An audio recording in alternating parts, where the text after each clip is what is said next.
মুসলমান ভাইয়েরা খুব ভালো করে বুঝবেন, মুসলমান আকেল বালেগ ব্যক্তির সাধারণ ঋণ বা মৌলিক প্রয়োজনীয় খরচ বাদ দিয়ে 7.5 তোলা স্বর্ণ বা 52 তোলা রৌপ্য অথবা সমপরিমাণ মূল্যের নগদ অর্থ বা ব্যবসায়ী পণ্যের মালিক হওয়ার পর থেকে 1 বছর অতিবাহিত হলে বন্ধুরা আমার ওই ব্যক্তির উপর যাকাত ফরজ হয়। প্রত্যেকটা অংশের উপর পূর্ণ 1 বছর অতিবাহিত হওয়া বন্ধুরা আমার জরুরি নয়।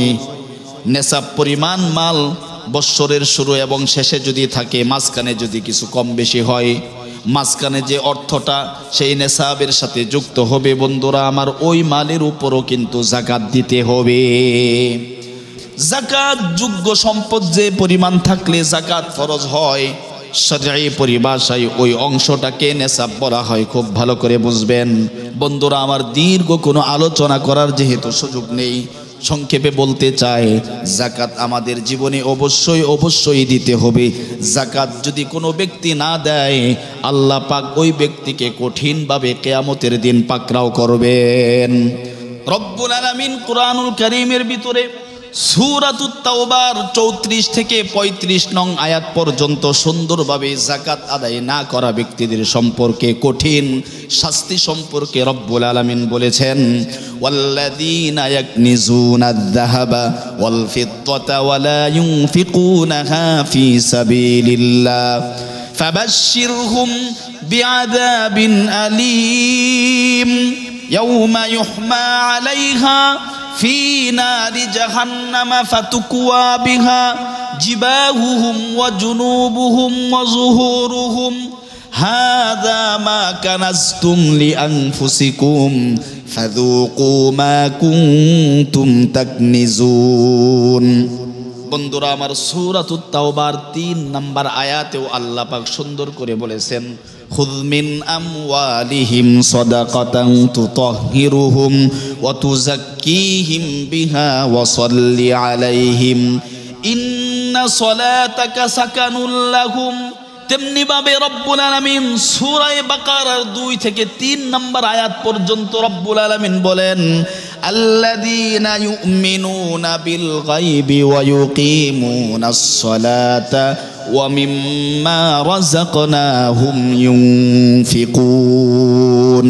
শুধু এখানে ক্ষান্ত নয়, বিশ্বনবী হাদিসে পাকের মধ্যে বলেন, মান আতাহুল্লাহু মালান ফালাম ইউআদ্দি যাকাতাহু মুথিলা লাহু ইয়াওমাল কিয়ামাতি শুজাআন আকরাউ লাহু যাবিবাতানি ইউতাওয়াকুহু ইয়াওমাল কিয়ামাহ সুম্মা ইয়াখুযু বিলিহজিমাতাইহি সুম্মা ইয়াকুলু আনা মালুকা ওয়া আনা কানজুক। বিশ্বনবী বলেন, যে ব্যক্তিকে আল্লাহ রব্বুল আলামিন যাকাত দেওয়ার যোগ্যতা দান করেছেন, ওই ব্যক্তি যদি যাকাত না দেয়, ওই সম্পদগুলো কিয়ামতের ময়দানে রব্বুল আলামিন ওই সম্পদগুলোকে বিষাক্ত একটা সাপে পরিণত করবেন। ওই সাপের চোখের উপরে 2টা কালো রেখা থাকবে, এমনকি ওই সাপগুলোকে গলার ভিতরে তাকে পেঁচিয়ে দেওয়া হবে, তাকে ধ্বংসন করতে থাকবে, এভাবেই দীর্ঘকাল পর্যন্ত চলবে। আর ওই সাপগুলোর জবান খুলে দেওয়া হবে, ওই সাপগুলো বলবে, আমি হলাম তোমার ওই মাল, যে মালকে তুমি দুনিয়ার মধ্যে পুঞ্জীভূত করে রেখেছিলে, যে মালকে আপনি পুঞ্জীভূত করে সংরক্ষণ করে কৃপণতা করে আপনি আপনার দুনিয়ার স্বার্থে আপনি এটাকে সংরক্ষণ করে রেখেছেন, আল্লাহর রাস্তায় আপনি খরচ করেন নাই, সেই মাল আপনার বিরুদ্ধে কিয়ামতের ময়দানে সাক্ষী দিবে। আপনাকে সেই মাল আপনাকে ধ্বংসন করবে, সেই মাল আপনাকে ধ্বংসন করবে, সেই মাল আপনাকে বেইজ্জতি করে ছাড়বে কিয়ামতের ময়দানে। সেজন্য কোরআনের আয়াত এবং হাদিসের ভাষ্য মতে যে ব্যক্তির উপর যাকাত ফরজ হয়েছে, ওই ব্যক্তিকে অবশ্যই যাকাত আদায় করতে হবে। আমি বলেছি, যাকাত যোগ্য সম্পদ যে পরিমাণ থাকলে যাকাত ফরজ হয়, শরঈ পরিভাষায় ওটাকে নেশাব বলা হয়।